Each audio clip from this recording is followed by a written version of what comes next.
read raw feeding book ever. This book. This is my Bible. I can tell you this is, you can see it's very, very well used. read. I like seeing that. Sometimes people hold the book up and it's perfectly clean. And I'm like, yeah. There's notes written in it, whatever. Yeah. I'm actually starting to think I need another one to keep as a for when this one is worn out. Nice. But anyway. Nice. Dr. Brady is joining us, and he's going to tell us a little bit more about a lot of things. We're going to debunk a lot of myths in surrounding raw diets, and I'm very excited to spend the time with him and share it with all of you. So I'm simply going to start with this, Conor, your book, the one that I think is my Bible, has changed a lot how many people think and view pet nutrition. What do you think is the biggest myth around canine diets that still needs to be debunked? Oh, the biggest one. That is a juicy question to start off on. The one that I spend a lot of time on at the moment, the whole balance bit is takes up a lot of time, complete and balanced, and AFCO and FEDIAF and all that kind of stuff. I think it's one of the things that that worries the pet owners the most. It's pushed very hard that you must get this absolutely perfectly right in every single meal, or there'll be something wrong with your pet at the end of it, as if we give such attention to our own diets or our kids. I mean, you know, I've got two kids here. I come out of hospital with this bundle. I'm terrified. I come home and she's on mum, and then eventually it's like, right, now we have to start feeding it some food, and it's like, what do they eat? And it's like, well, she seems to like pear mash, and it's like pear and potatoes, pear and broccoli. No, okay, pear and potatoes. Do you like banana? And in we go. If someone was to ask me how much selenium did I give my dog or my child, or how much calcium does she get? What's her calcium phosphorus ratio? I haven't a clue. Where does she get her manganese from? I really don't know. I know that she's 5 years old now. She's fit as a fiddle, and she really battles to not eat green things. She does not want to eat green things. And so, like, we plod along with our own kids, and that seems to be good. We know to feed them whole food, keep it organic, keep it local, you know, keep away from the packets of foods. Ultra-processed food is a no-no. Keep that on the low. We know all these rules for our kids, but it bothers me that people put so much stress on what goes into their pets. Like, they can't feed their pets. They can feed their kids, but they can't feed their pets. I find that a little bit frustrating to deal with.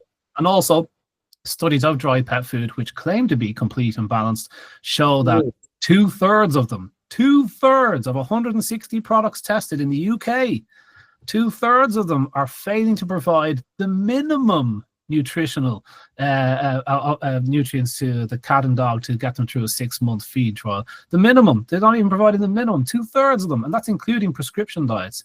So I don't like it's disingenuous to say that we must feed these products because they're perfectly complete. Now, look, if you were to test raw dog foods, complete raw dog foods, I'm sure they might have issues too.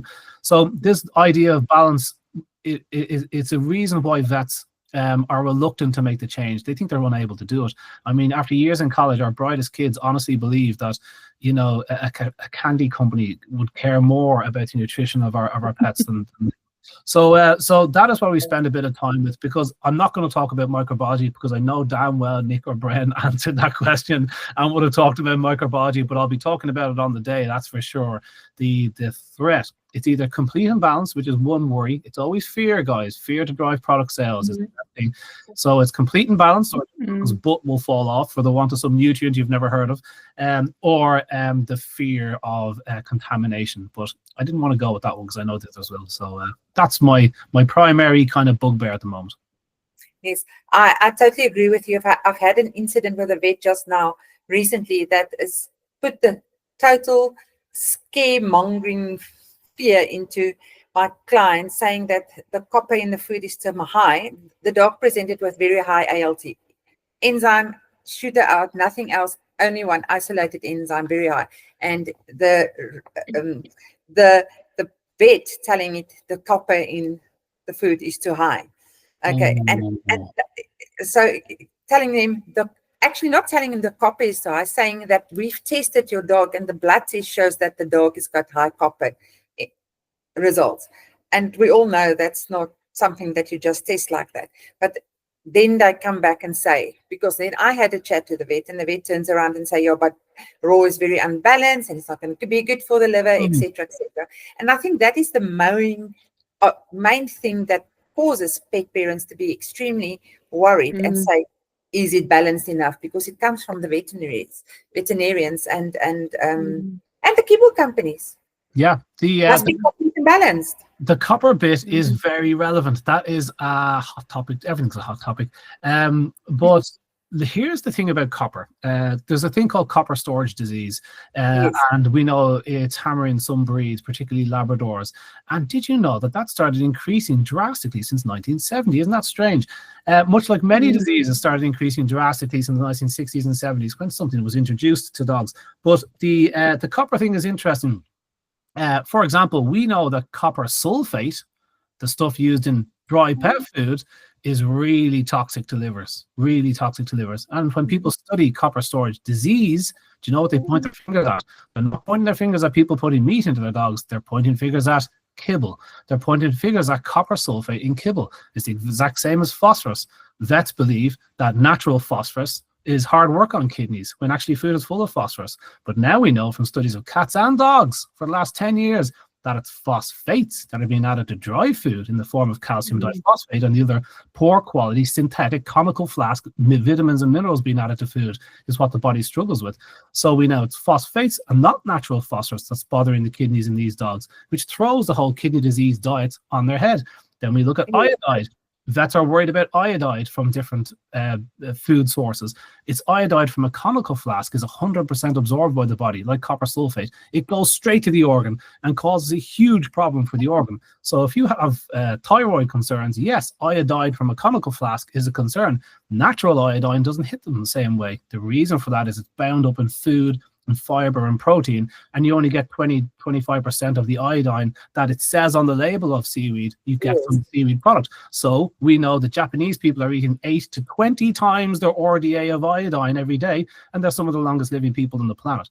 So concern about certain vitamins and minerals from vets does not hold water. If you're concerned about balance, you wouldn't be feeding dry food, because 2/3 of dry foods off the shelf fail to provide the minimum standards for dogs over a 6-month food trial. If you were worried about mineral absorption and excesses, you definitely wouldn't be feeding minerals from a conical flask. You'd feed them bound up in food, because so far they seem to be the safest way to do it. So on every count, when you talk about excesses and concerns of vitamins and minerals, the ball doesn't fall down on the side of dry food. When you look at the data and the bodies, if we were to talk about how many times has hypervitaminosis killed dogs from dry pet food? Do you know how many times raw dog food's done it? 0. Do you know how many times dry pet food's done it? Multiple times. Hypervitaminosis is very common. Hill's Pet Food in 2016 let out 20 million cans of pet food in excessive in vitamin D. 20 million cans before some cats got sick and dogs got sick, and they alert the FDA, and the FDA said, hey, Hill's Pet Food, what are you doing? And they said, well, we don't check the cans when we make them. We check the cans before we make them with an Excel spreadsheet, and we just thought all the vitamins and minerals were going in the right, but it wasn't. The mix they were given wasn't correct. 20 million cans. This happens all the time in dry pet food because they're adding in these often toxic ingredients. Okay, minerals on their own are toxic to it. They need to be bound up and chelated with protein for the body to accept them. The body does not like inorganic things like minerals coming in willy-nilly. So to discuss minerals, I'm happy to do, this is going to turn into a long chat because I don't know how many questions there is. The minerals and balance, it's just, if you were to look at the bodies, the data, the studies we have of humans, at no point do you go, yeah, maybe we should go with this product made by, a candy company. It's just never the answer in humans. Why would it be the answer in pets? Yeah, no, it's actually scary if you actually really think about how that our candy companies can rule pet parents and vets normal thought process in terms of it. Yeah, I just think from my point of view as a pet owner who had to make that switch from kibble and start looking at feeding raw, my biggest fear was what you said is about balance. I'm going to kill my dogs if I feed them this, but it's completely the opposite way around, because what comes in the bag is what actually is doing all the harm. Yeah, and exactly. But why are we so scared to make that switch to the sensible thing? Is it the obviously the marketing that they have? That's the marketing, the fear of doing it wrong. It's a very slow drip process over 30, 40 years, cash infiltration of the veterinary departments to make sure the vets are telling you that message, and the ads on the TV are telling you that message. And don't you love your dog? You know, it's and then when something goes wrong, you know, they blame table scraps. You know, they incriminate table scraps. Human food. Yeah, he has a name and everything, and he goes, our biggest enemy is table scraps, because he wants to sell more dry food. So, you know, we think raw meaty bones are dangerous. We think fresh meat is dangerous for cats, even though they annihilate. Listen to this on cats. Cats eat. Do you know how many? Oh, I'm just going to tell you because it's just ridiculous. You'll never get near it. Cats eat between 1 to 4 billion birds a year in the US alone. And that's just the United States, not even Canada. So they eat 16 to 20 billion small mammals, domestic cats. So they eat 24 to 25 billion little animals every year, domestic cats. And are they dropping down dead? No, they're not. So if meat was toxic to them, don't you think there'd be a lot more dead cats around the place? So to suggest that suddenly the fresh meat off our shelf in the supermarket is more dangerous than wild prey with bird flu and all the other stuff. But where are the bodies? Show me the bodies. So it's incredible that we lap this up. But I can see we worry about the kids, we worry about the pets. But why are we worrying about the pets more than the kids? I think that's the big question. You know, it's I don't have kids. And another problem, Antoinette. So, like, if the problem is if we are told that product there is absolutely 100% complete for your dog, how could they know? Maybe he has a headache on Tuesday and a sore paw on Wednesday, and you know he did an extra walk on Thursday. If they tell you it's 100% dry feeders, don't supplement the product. They believe everything's in the product. That is your route to nutritional deficiency. We know 2/3 of the products, so the majority of those products are nutritionally deficient. You don't change the diet at all, and you feed that deficient product. So your graph can only go like that. Us raw feeders, stuff around, a handful of blueberries, into the garden, a duck neck, we don't know what's in those things, but we know that variation over time is always how Mother Nature has done it for millions and millions of years. That's how we're here, not because of dry pet food. Yeah. Yeah. Yeah, and if you look at the history as well, I mean, I'm not as clued up as you two, but, you know, doing the reading, it's only been, 160 years that kibble has come into diet. So when I hear the argument of evolution, I'm like, okay, 160 years evolution. Yeah, okay, it's even shorter than that. It's after World War II. Kibble was only invented in the late 40s after the war. They ran out of tin meat. And they said, and then suddenly Ralston came up with this new machine, and they were like, "Wow, look at this! We can make dry food out of this." And the recipe for dry food in 1950 is the exact same as the recipe for dry food today. That's how much it's progressed. And so that's how much research has been done. Research, lots of research. Yes, marketing research is what those research dollars are. But so it's a very short amount of time. So if we're talking about evolution, and you know, you see these vegan pet food companies now, because huge amount of money is pouring into this nonsense product for a meat eater of all things, and they say, well, see, dogs have evolved to eat plants. And it's like, if we're talking evolution, can we talk about the other 5.5 million evolutions that the animal has done to make him a predator, and not just these tiny one or two tiny examples you've made? You know, so it's just smoke and mirrors, and I think the cost of the pet's health, and that's the odious bit of it. This is not a benign movement. I mean, okay, people need to make money. I'm all up for that as a small business owner. That's okay. I want people to buy my book. People need money to survive, and companies make up great products for people and pets. But a complete pet food, dry pet food, high carbohydrate pet is not something we recommend for humans. We can't give it to the poor. You know what I mean? If this existed, we wouldn't just be shipping sacks of rice around the place and corn to poor areas. We'd be shipping them complete food, wouldn't we? We'd be giving it to the people on the space station. And yet the most requested thing there is fresh food. So, like, you know, nothing holds the argument-wise with this complete nonsense. So that's the biggest bugbear at the moment. I spend a lot of time on that one. Yeah. If somebody I'll just go with the next question, Rita. It's a No, you go. No, go. All right. Now, I was just going to talk about the gut health. You talk a lot about gut health in pets. What do you think is the one factor that's being overlooked that can make or break a dog's digestive health?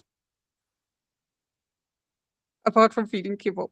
Yeah, well, I'll start with that one. I'll say, you know, people want to eat the wrong diet, and then they want to know, what can I put in now to fix this? Tell me the supplement to fix my IBS. Tell me the supplement to fix my IBD or colitis. Tell me the supplement to fix my anxiety. Can I just take an antidepressant? Give me the product that will stop the symptoms of this bad diet I'm on. And that is the majority of all our issues, from cancer to obesity and all the other things that we suffer, that the West suffers. They want a pill to fix it, and so we can keep on eating food. So from a good health point of view, it's just good in, good out. It's just good fuel into your car. You get good performance. So studies show that dry-fed dogs are more prone to gut enteropathy than fresh-fed dogs, as you'd expect. They'll serve 8,000 different families, millions of pet meals. That was published in Nature, I think, that gut disease one, as was the ear disease product and everything else. All beneficial when you feed fresh food. And that's what we find in humans. The more ultra-processed food you put in your shopping cart, the more prone to gut disease you are going to be. People that don't shop in supermarkets live the longest. Isn't that crazy? It's like people that don't live near pharmacies live the longest. How is that possible? I thought these things were supposed to prolong our life. So from a good health point of view, the very number one thing is the quality of food. So if you're eating, say, chemically preserved kibble every day, mold and bacteria can't grow on kibble when I find it behind my couch 3 years later, 4 years later. I was tidying up the shed and there's kibble lying on the floor and it still looks the exact same. Not even mold can grow on this. Mold can eat rocks. And so not even mold will grow on this stuff 3 years later because of the amount of chemical preservatives they use in that. So the bag can stay looking like that from the day it's made in a hot cargo of a belly of a ship, and then a pet shop shelf, and then you open it up and leave it open for 4 to 6 weeks and full of storage mites and stuff after 3 to 4 weeks. But the kibble looks the same to you and smells the same when you feed it to the dog. So those chemical preservatives are fed to you or fed to the pet and washes over their delicate gut garden. So they're eating ultra-processed refined flours and strange proteins and ultra-refined fats. And then the chemical preservatives napalm the gut flora. So you're wondering why gut disease is more common in dry-fed dogs. It's because they're eating chemically preserved, so the gut flora hasn't a hope. And dry food companies now realize this, as they're starting to put in 1 or 2 probiotics. Now our product comes with probiotics. And well, do you know what else comes with probiotics? Fresh food. And not just 2 that you put in yourself, but a whole bevy of compounds. Yeah, and it's not just life, it's the food that life needs. So prebiotics, it's all the different ingredients, so we can do delicious, nutritious, fresh ingredients and enzymes, everything else that we need to fuel this gut garden, which is, I often think that the body that we look at is just like the gut flora pulling strings and wires to get us to move. You're sitting on the couch and you're getting hungry and you're looking for a sandwich. That's the gut flora saying, feed us. And if you keep on ignoring them, they just keep on cutting off that GABA. They keep on cutting off the happy head compounds until eventually you're hangry and you're getting up off the couch going, all right, I'll make a sambo. You go into the kitchen and make it. They control your behavior. So when you are unhappy in the gut, you are unhappy in the head. All your serotonin. Now we know they produce tryptophan, GABA, all your butyrates, critical head compounds for keeping you happy and healthy and content. And when you've got good, you don't get those. So there's a whole behavioral thing to it. And so the good health thing is, most importantly, is that you don't put in the products that aggravate conditions. So you put in healthy food that you are biologically engineered to eat. If you're an anti-eater, don't give him pork chops. Okay, he's got a big long nose. He's trying to get ants up it. Well, maybe it's not a nose, maybe it's a type of mouth. But each animal eats different things, and so we feed it. People will say he's an omnivore, so we feed him leaves. And it's like, well, bears and foxes are omnivores, okay? But one eats a diet of about 75% animal protein. The other eats a diet of about 25% animal protein. You can feed a bear like a fox if you wish, and the two of them will do okay for a while. But you got to remember, a fox is far more carnivore than a bear is. A bear only eats small parts of meat, okay? They'll eat a lot of different fruit. These are like black and whatnot. So to call them omnivores and therefore we give them bamboo, we'll say, well, the only animal we know that eats bamboo is a panda. So you got to be careful which plants you feed and when, from what world does he come from, what sort of plants does he eat, and what type do they change? Males and female deer eat different plants. You look at deer and you think they eat grass. No, male deer eat grass. The females take better bits off the top and they go for acorns and foliage and stuff. You can't feed one like the other. They have different cells. So That is, I've gone off on one into my deer project, but I can see we're going to have a very long 2 Oh, days at the I'm not conference. short. I can't do short answers. It's just We need to book a third day, Retha. Yeah. I am so glad that I'm going to spend more time because the question is going to be much more personalized. So coming to that, kind of for people attending the African Pet Health Summit, when they leave there, what is the one key lesson that you would like them to take with them? What is the main message that you'd like them to take with them? I think there will be a mix of people at this at this conference. There'll be people that are already fresh feeding and they want to supplement their knowledge and they want to do a meet and greet and stuff. That's great fun. That's the fun bit of it. And there's going to be people at this that haven't fresh fed before and are looking for information and looking for support. And to that latter group would be where the biggest changes are going to happen. I would say to those people, I would hope that by the end of the conference, they at least have the confidence to try it.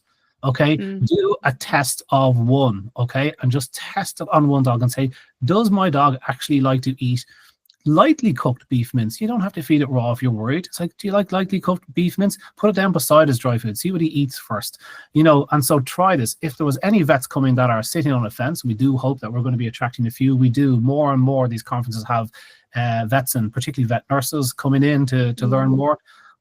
They will learn the same way I learned. When I was over in Australia, bumped into a few people that said, listen, just try this out, Conor. You're going to see, I was in guide dogs at the time and I was doing lectures on nutrition, if you can believe it.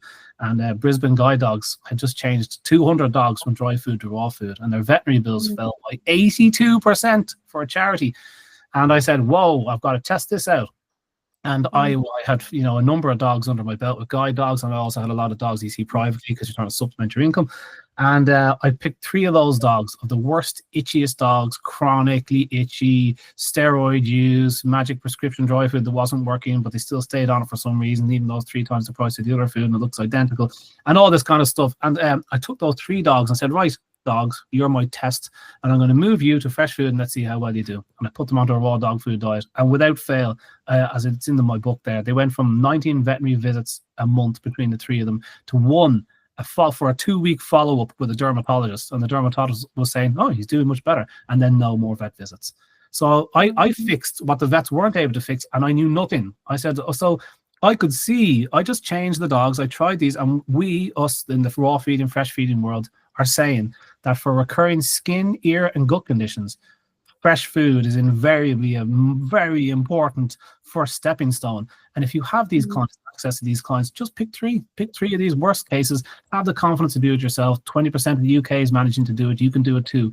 And you change these to a complete raw food diet, which is going to be as complete as your dry food diet, if not a hell of a lot better. And you feed them that and look and see what happens to these dogs. Do they drop down dead? Well, hopefully not. Hasn't happened yet, but you could be the first.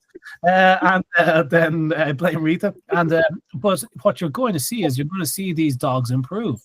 And if these dogs improve, the only thing you changed was the food, well, then you have your answer. So I hope that people that aren't feeding fresh yet come to this conference, chat to us. We are among some of the most people that talk about and study this thing the most. So we are the people to talk to. Come along, come home with a bit of confidence, try it on your dog, and see if that dog is eating dry food in a week, particularly something like a golden retriever. Once you start giving him the good stuff, he'll be like, yeah, I want that other stuff. And you'll start to find the kibble in the bowl. So yes, he's eating the dry food at the moment. And if that's working for you, great. But, you can come home and even just supplement that dry food in a few little bits. Maybe your dog likes to use his nose and not smell the chemicals in the dry food, but actually smell blueberries out in the grass, dried fish sprats, cans of sardines, a fresh egg. Can you feed eggs fresh? Yes, absolutely. So these things can be cracked in and you can make a bowl look a lot better. As Finland, as a Helsinki guide, as Helsinki University showed us, just when 20% of the bowl is better, their incidence of disease decreases. So you're not even talking about a major change. Just start off small and suddenly your cat was really going for those sardines every day, to the point of it to be cruel. Give it to them. So you start off slowly, and it's like, try a little bit of crack, see if you like it, and then after a while, Totally. ， Yeah. ， totally. ， yeah. ， ， ， ， ， ， ， ， ， ， ， ， ， ， ， ， ， ， ， ， ， ， ， ， ， ， ， ， ， ， ， ， ， ， ， ， ， ， ， No, I think most people, their objection, the one is the fear, I'm going to kill my dog if I feed him the wrong thing. And the other thing is time and convenience. But Yeah. with like Possum Raw's like pre-made meals, when I go away and I leave the husband to feed the dogs, I order in and it's just like scoop, weigh it. This is what each one gets and they're all happy. So it's the convenience factor is also being addressed by the raw food companies now. Yeah, scoop from a tub in the fridge as opposed to a bag in the cupboard. I mean, what's the difference? There is no difference. But I think the world is moving. Our opinions on pets has moved massively since the 80s. The dogs that we had, they spent 2/3 of their life outside. They wanted to be outside. If people came into the home, they'd say hi and then they'd walk to be outside. They don't want the heating on.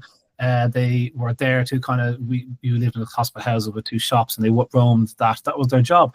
And the dogs would follow me to school, and stories of the dog waiting outside the supermarket. Like, that was just what happened in the 80s. Quite lax roaming laws and that kind of stuff. Very well socialized dogs, never any dog fights, never any allergies saw of, appropriately fed, which is just our scraps and raw meaty bones and that kind of stuff. And today we dote on our dogs like we never did before, and we've brought them indoors. They get sheltered a lot more. They don't see each other as much. They're taught to be humans and not taught to be dogs and that kind of thing. So I think there's been a major shift. So as much as convenience is a thing, I think that today people are spending way more time on their dogs. They're spending way more money, and they are obsessing about their dogs like they used to obsess about their kids. And kid ownership is decreasing, pet ownership is increasing. It's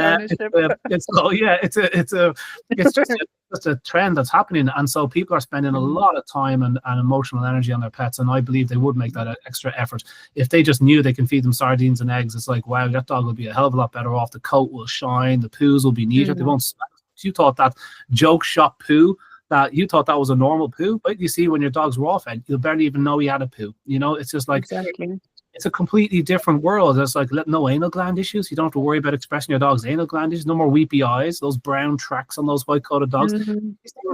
Pancreatitis, kidney disease, cancer. Huge. Everything. Everything benefits. And I bet you longevity. Longevity is falling in the population from what was it, the latest UK report, huge 10,000 dogs of purebreds. They follow the average age of them in, say, 2000, 2010, 2000, 2018 or so. And the longevity was falling. It's like falling, but we've never given them more drugs and complicated pet foods, and we can't spend more money on them. And yet longevity is going the wrong way. What are we doing wrong? How is that possible? So if this was the right way, then they would be living longer. But they're not. So there's more disease than ever. You guys need to make a change. You need to listen up and apply the same principles you apply to the kids on the pets. Just a bit more meat. Exactly. So where do you see this whole food industry going in the next 5 to 10 years? I had mentioned in the I know book, where I wanted to go. yeah. It's a wish list. Yeah, I listen, there's only one way the market is going, and natural pet food was 50%. Now I say the word natural, I mean natural grain-free kibbles were considered natural pet food at one stage. They use the word natural with abandon because they can change the lingo anytime they want, because the pet food industry is run by pet food companies. There's no regulation to speak of that matters. I would definitely see fresh pet food is just increasing like that. It's just a straight up graph. Every year you can see more and more raw dog food companies. You can track their sales online. It's increasing. You can see cereal-based pet food is plummeting in sales. So at the expense of grain-free pet food. Grain-free pet food started really taking over in the late teens, and that was why. If you want a little bit of darkness, just have a read into this. That was why this DCM scandal popped up, where they said, oh, grain-free pet food on DCM and pets, when historically it was cereal-based pet foods that did that. And then they had to turn around a while ago and go, actually, that's not true at all. And now they're in court at the cost of billions for the FDA's role in all that and whatnot. But that was cereal-based pet food, the sting of a dying bee. They can see it coming, and now people want more meat ingredients in their dry food. They're starting to realize, hang on, this is costing me €5 a kilo, the same price as fresh chicken. And it's Weetabix, it's breakfast cereal. This doesn't seem right.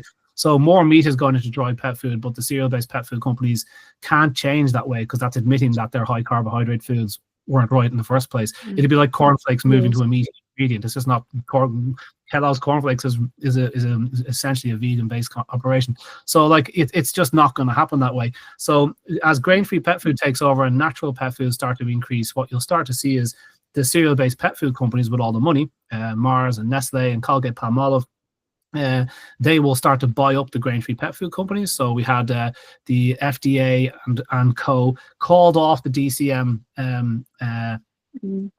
nonsense in November of one year, and then Mars in the very next month bought Champion Pet Food. What a coincidence! And they bought Champion Pet Food, which is biggest grain-free pet food company on the planet. Origin Pet Food is in there, and a few others. They bought that at a good price, I would say, because they'd been fighting off this DCM nonsense for years. Not to say it's not happening. All kibble can cause DCM in pets. I don't want to get into what I shouldn't have been talking about.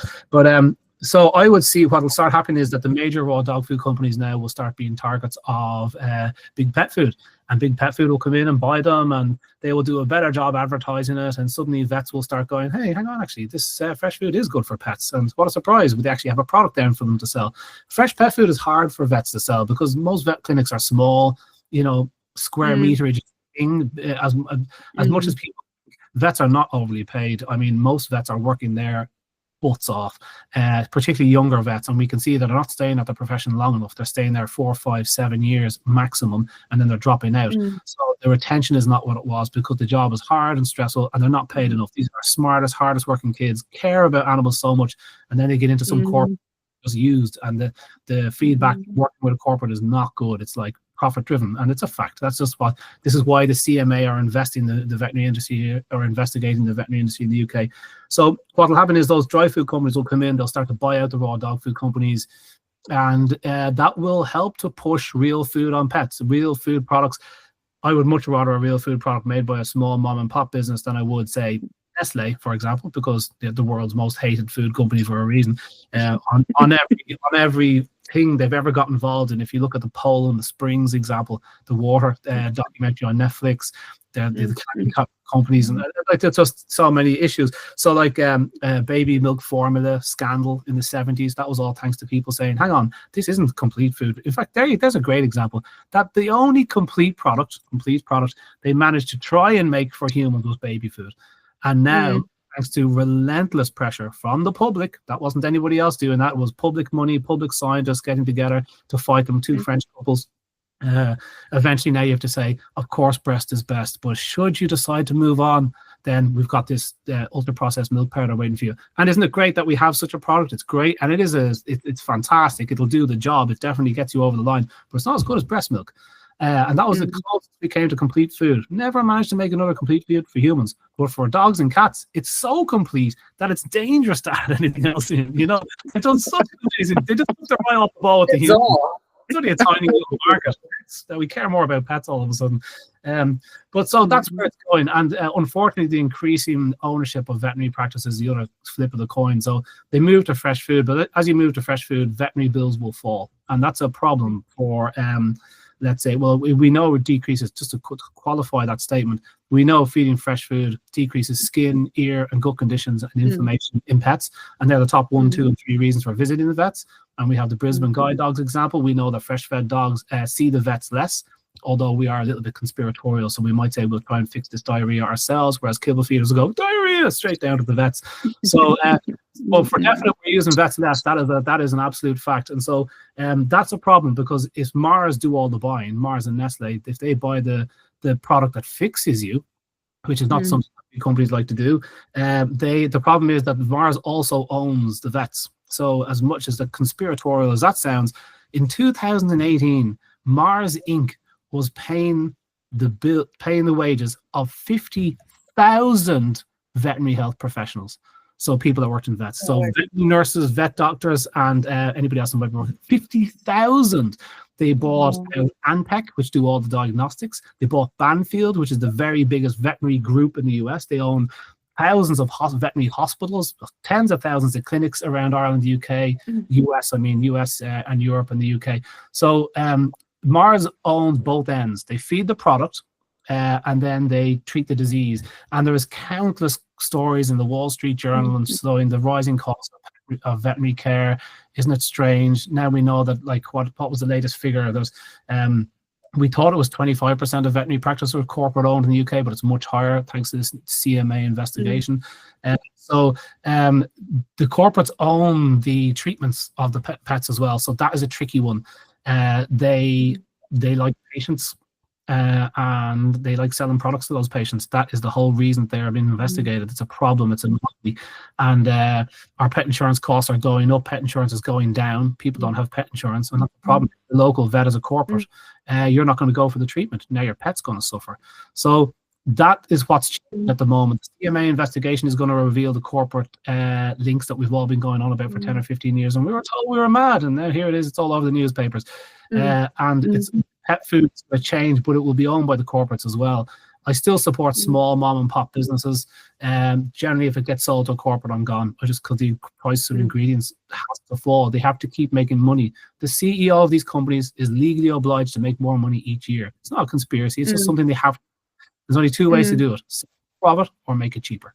That's just business. So that's what happens with food production. So if you go for mass corporate food products, it can and will never be as good as the stuff that Retha's making in her garage. I don't know if Retha's making food in her garage, but you know, it's I wish I was still there. you're thinking about it.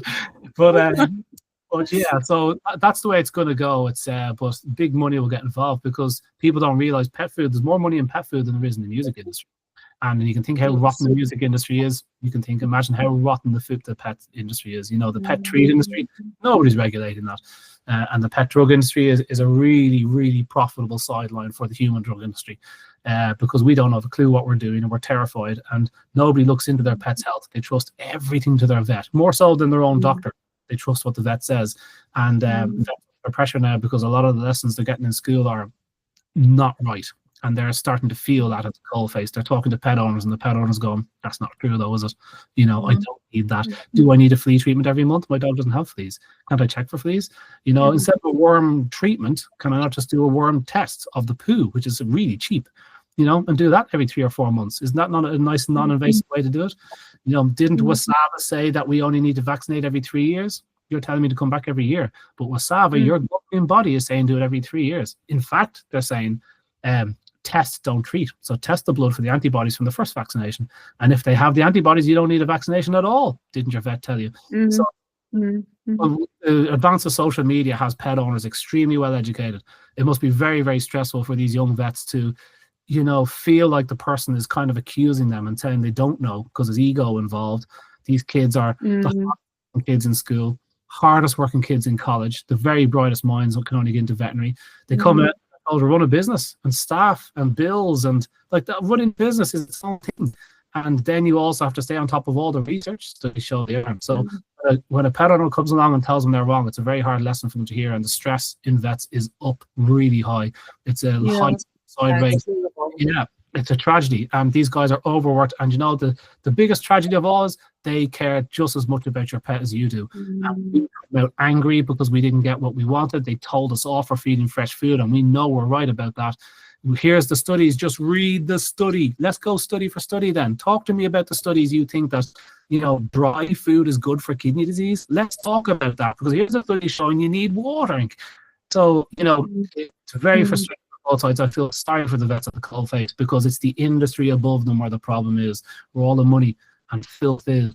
And these kids are coming out of college with the wrong lessons half the time. You know, they actually trust any of the products to recommend any of the drugs. Are they better than the natural treatment that could be compared to it? We don't know anymore. The science is owned and it's tricky. So but I love all that myself, and thankfully it's given me a career at least. So that's still always a silver lining at the end of it. I think that is also part of the big driving force behind the African Pet Health Summit is to take hands with vets and expose them to a different world that they do not get at varsity and that they get from a one-sided. Is let's take hands because, like I said, your pet's health is a love affair between your vet, yourself, and your and nutrition. So it is important. That is what we're trying to get through. So that's why it is also important for us to get the vets bums in their seats and open up a new world for them. Yeah, it's true. It's very hard. It's like it's peeking behind the curtain, you know, and it's seeing the mighty Oz peddling the machine, and it's like, oh no, And that is, it's like, people keep using the red and blue pill stuff and it's all this, but really it's just very hard to mentally shift and look at something that seems so obvious on reflection, but we've all been there. As hard as it is to accept, I've been advising clients to eat dry food. I had guide dog schools. I was doing lectures. I was a PhD. I was going. This was me. This was what I was going to be until someone shows me this data. So look at my veterinary bills have just plummeted. Conor, 200 dogs. Wouldn't that be good for your institution? And the realization is the very next day, you turn around to all those people that you were just saying to feed this product and go, I've just made a massive mistake. And we all have to do it. And we all look back at that pet that we made sick, the pet that it lived with an itch or a skin disease or got bloat. Bloat exploded in the 1970s, bloat with GDV. And the three main studies that look into diet all point their finger at kibble. So high carbohydrate, high fat, fiber kibble. So there is a number of issues that we can look back on those pets and we go, oh my God, did I have a role in that pet's demise, or the embarrassment of turning around to my client? But we all have to do it, and we all have to turn around at some stage and go, oh, well, I fell for that one too, and we all thought that saturated fat was a problem. We all thought that margarine was better than butter. We all thought that eggs gave you eggs. We've at every that's it. Yeah, and it's always the natural product that's a problem. You always have to stop the natural product, because when you decrease that, you have to decrease the artificial product. There's always something to sell at the end. Yes. Now we're going through cow farts. Our bad. Follow the money trail. Yeah, follow the money. We've had the same amount of ruminants on the planet, a million years ago. And it's always a product at the end of it, and each time we're always surprised. It's always, the bottled milk, breast milk thing. Just repeat. It's ad infinitum. 3 or 4 times every decade they come up with a doozy of a whopper, and it turns out every single time that natural immunity is actually really effective at fighting off viruses. It's just over and over and over, and we will keep falling for it, because we do have, unfortunately, the foxes are guarding the hen house. They own the regulators. They own the science journals. The last 4 or 5 years have shown that to us. It is very difficult to talk about, to debate. People don't want to debate anymore. They just want to be right. They just want to argue. They want to be right. Yeah. I don't want to sit there and if you want to debate with me, let's go. I don't, and I mean that from a nice point of view. It's like, come up and ask me your questions. If you think or come up with something I haven't thought of, I will thank you. I'll be like, oh, I didn't realize that, because I'm pretty sure it's high carbohydrate diets fueling pancreatitis. Here's all my studies. Now you show me the studies that you based your high carbohydrate diets on for pancreatitis. There is no study for that. Yeah, so I like that debate, and all scientists should appreciate it, and vets are scientists, and if you're an evidence-based scientist, then pull up your big boy pants and let's go and just talk to each other like adults, like the way we used to, on social media, barking at each other through the fence. It doesn't happen like that in real life. That's why conferences are so important. In real life, it's too quick to say, I like the sound of that. Get a great study for somewhere, and they're snapping at each other. Do you ever see those videos where the 2 dogs are snapping at each other, and then the gate's removed, and then they just kind of stop, and they walk off? Yeah. The barrier's needed. The barrier's needed for you to snap at each other. But when it's face to face, you don't call people names. You just go, okay, well, I don't agree with you. You go, that's cool. I don't agree with lots of people. That's all right. We can still be friends. Let's have a beer. Don't worry about it. So we all love our kids. We all love our dogs. We're all thinking the same thing. So don't think I'm any different from you. I just happen to study canine nutrition 10 hours a day, 7 days a week for the last 15 years. So I may have a few factoids that you might want to hear, So that's what we're doing. So thank you so much for your time. We really, really appreciate it. And I think we cannot wait for it's 35 days. Yes. It is not 35 days. It's gone quite fast. Yeah. So if any of the people watching have not yet booked for the African Pet Health Summit, www.africanpethealth.co.za, book. You're going to have an amazing amount of knowledge and